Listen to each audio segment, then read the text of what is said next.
Hello everyone and welcome to Nervous Nessie. This is the third video and last video in my little series where I talk about my favorite things after visiting all 50 of the states in the United States. And today we talk about my top 5 cities, and I'm ranking them from number 5 to number 1, and I will explain why I am ranking them along the way. Now, as you've seen in the other videos, every bit of this is subjective. It's what is important to you, what you enjoy, what you like. You may not even like going to big cities. I have friends and family that are like that they just don't like going to cities, which is perfectly fine. But I do get this question a lot.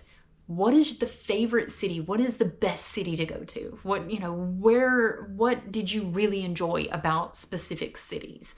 And so that's why I wanted to shoot this video. The number 5 city that I love and highly recommend is going to be Boston, Massachusetts. And the reason why, number 1, it's consistently ranked as the number 1 safest city in the United States for women. And I am here to tell you, as a woman who was walking roughly almost around midnight at night in the thick of Boston by herself, and I had zero fear whatsoever, I'm here to tell you there's a reason for that ranking. Boston is extremely safe. Now, there is tons to do, tons to see in Boston. If you are a history or political buff, Boston is your city. There's just so much there. I mean, you had the Boston Tea Party. You have a lot of notable people buried at the Granary Burial Ground in Boston, such as Paul Revere was buried there. And then you have tons of buildings that have this history from the Revolutionary War, from colonial times. There's so much there. The Freedom Trail lets you do a trail and hit all these historical areas. On top of that, you have Boston Commons, which is this massive park in the middle of the city that offers everything. And there's a lake there. You can go on the lake and the little swan boats. You have the city. There's just so much there, and it's absolutely beautiful. The people that I met there were very, very friendly. And if you want a little side trip, then take the train over to Cambridge and you can visit the Harvard campus. You can walk around Cambridge, which is beautiful in and of itself. There are the Harvard museums there that are inexpensive you can go to. When you come back into Boston, go to the Boston Public Library. The architecture in there, everything in there is stunning. Boston is a great city to go to. Very walkable. For the most part, it's very flat. You have diverse pockets of the city, like Little Italy, where you can get specialized food, Italian food. And then you have Chinatown. You can get Chinese food. You have little pockets in the city, and a lot of big cities are like that, and Boston is no exception. So number 5 on this list is Boston. Number 4 on this list is going to be Portland, Oregon. Now, Boston has a very good reputation for its safety. Portland, Oregon kind of has a bad reputation for its homelessness. And I will tell you, while I was there, I did see a lot of homelessness. I did. However, the type of homelessness that I experienced in Portland was very different from other cities that I've experienced homelessness. Some homelessness in certain cities can be violent. You can feel very unsafe. But in Portland, I actually felt very safe there. In fact, there was this one gentleman that I had a leftover sandwich that I offered my sandwich to him because I didn't carry cash. I don't carry cash. And so I had this leftover sandwich. I offered it, and he kind of briefly did an escort for me. He walked along with me. He was very kind, didn't feel unsafe at all. He was pointing out landmarks, basically being a local tour guide. And he just enjoyed having the conversation. And I guess in repaying me for the sandwich, it was like, oh, you're a tourist. Let me give you a tour since I'm a local. So yes, there's a lot of homeless that you will see, but they don't bother you. Or at least in my experience, they didn't bother me. If anything, they were helpful. But that aside, Portland is just funky. That's the best way to describe it. It's just funky and eclectic.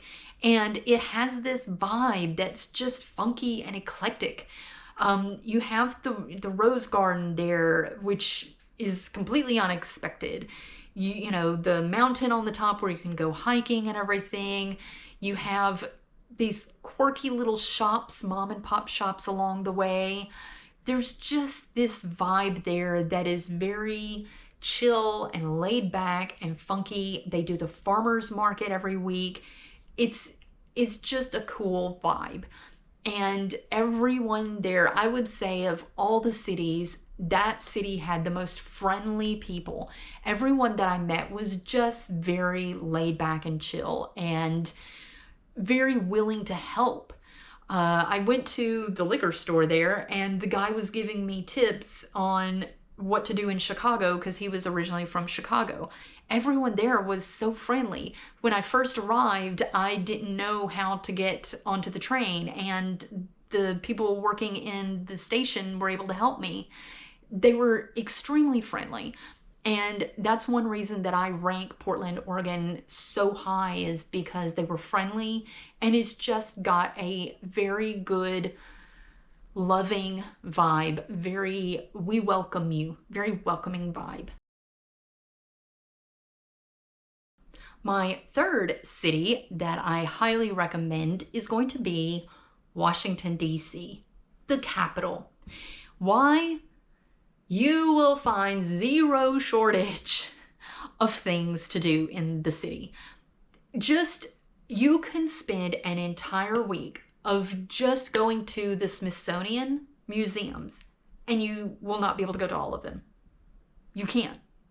I mean, I went through the museums extremely fast. I'm not one to just stand and read everything. I go through, I see things that I really like. I may take videos or pictures so that I can remember them. Occasionally, I might read about something, but for the most part, I fly through museums, and I wasn't able to go to all of them, which was really disappointing.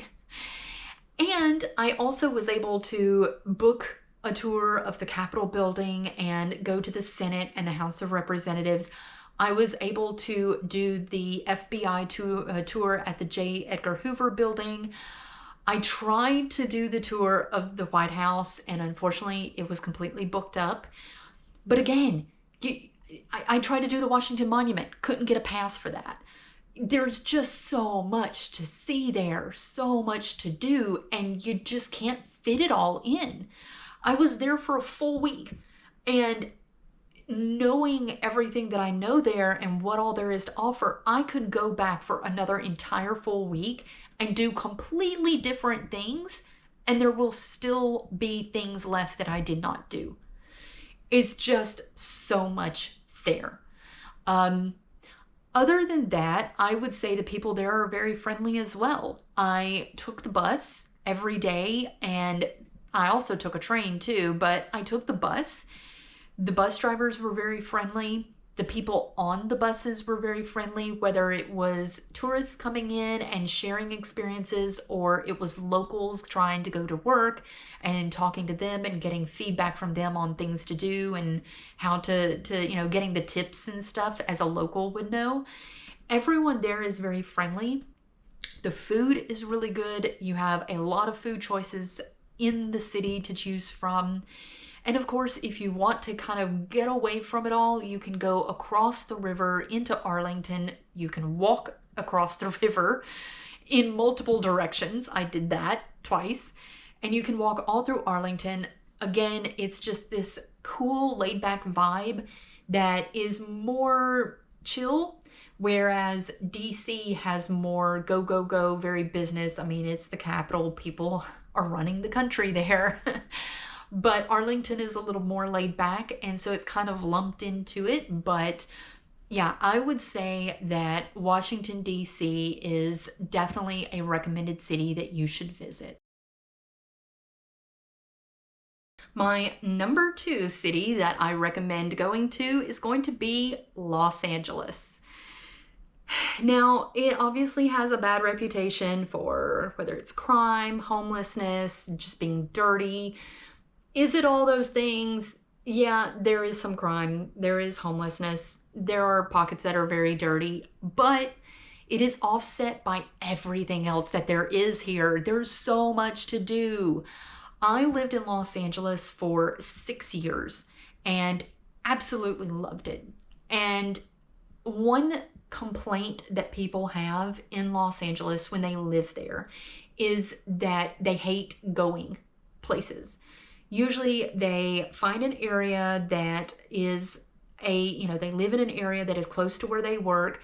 In that little area, there are places where they can shop, and basically they just stay in that little pocket. And anytime that something pulls them out of that pocket, maybe it's an event, a concert, or whatever, they gripe and complain about the traffic, about how bad it is, and everything. For me, when I lived in Los Angeles, I worked all over Los Angeles. And so I was constantly going and exploring the city and got to see everything. So I had a very different experience of traffic is inevitable. You're going to be stuck in it. Make the best of it. In the end, you're going to see some really cool stuff.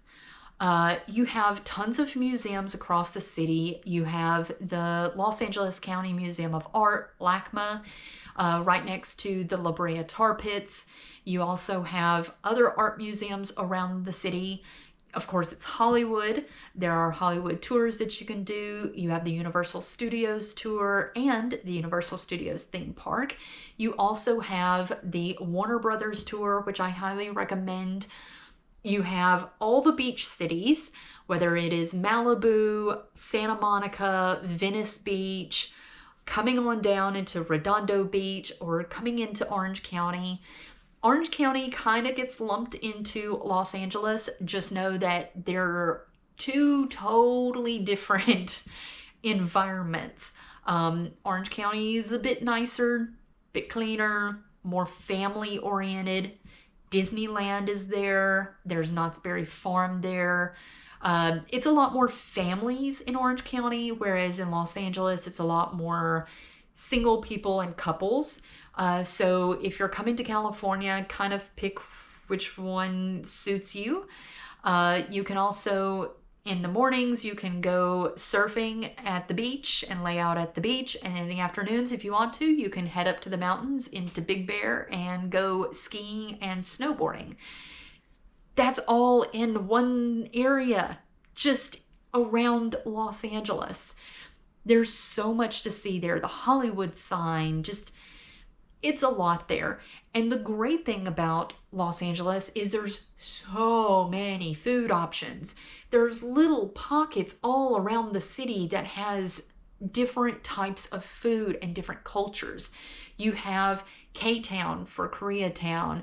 You have Little Ethiopia. You have so many areas. I literally cannot name all of them because there's so many pockets and they all blend together. You'll be driving along on one street and next thing you know, you've gone through 10 different types of communities all along the way. It's just very diverse, a lot to see, year-round great weather. Every once in a while it will rain, and when it does, everyone freaks out because it's year-round great weather. In the winter, it might drop down into the 50s. That's 50 degrees Fahrenheit, maybe. So it's year-round great weather. It's wonderful for tourists. It's one of those places that you can go in the winter and still have a great experience. A lot of places you can't really do that. In the summer, it does get very, very hot. Just fair warning on that. So if you're coming to Los Angeles, I would recommend going any time from kind of mid-fall into mid-spring is a great time to come because it's a lot less busy during that time. And my number one city is Chicago. I've always said if I move out of California, I'm making a beeline straight to Chicago. I love that city. From the moment I arrived in that city, I fell in love with it. There's just something about it. The architecture in Chicago is just stunning. Whether you're going along the Riverwalk or you're you stay in the Loop, there's so much to see there. So many buildings. I highly, highly, highly recommend doing one of the river boat tours. That way you can get to see all the different types of buildings there. And if you don't want to do the boat tour, walk along the Riverwalk. But Chicago is so much more than that. It's so much more than the Loop.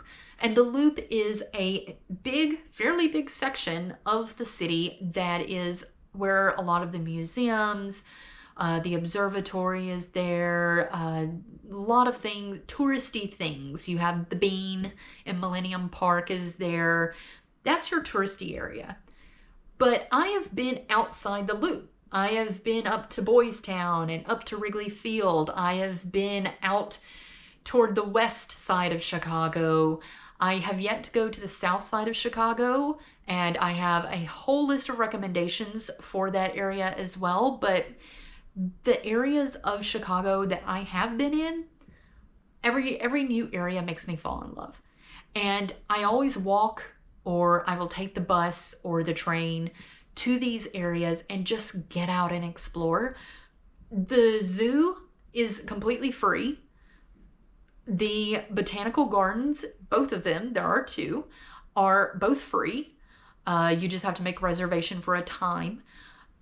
There's so much there that you can do, and every time I go, I do brand new things that I haven't done before. And I've been there several times now, and something about the city, the vibe, something about the vibe in Chicago just speaks to me. I don't know, it may not speak to you. There may be another type of city that will work in that way for you, but for me, Chicago is it. You kind of have the hustle bustle of I need to go, almost like you would New York, but it's a lot tamer. But yeah, it's just this laid back, chill vibe. Everybody that I've met in Chicago, all the locals have been really cool, laid back. I always feel safe when I walk through Chicago. No one has ever messed with me. I feel completely safe when I'm there. And I just love it. I love Chicago. And if I ever get a chance, I hope one day I can move there. But that is my number one city on this list. If you have a city that beats my top 5 and you feel that it should be number 1, feel free to leave it in the comments below and I will get to your comments as soon as I can. If you have any questions about the cities that I spoke of, then feel free to leave those in the comments as well. If you like this video, give me a thumbs up. And if you love this channel, then subscribe. And I look forward to seeing everyone in the next video. Bye!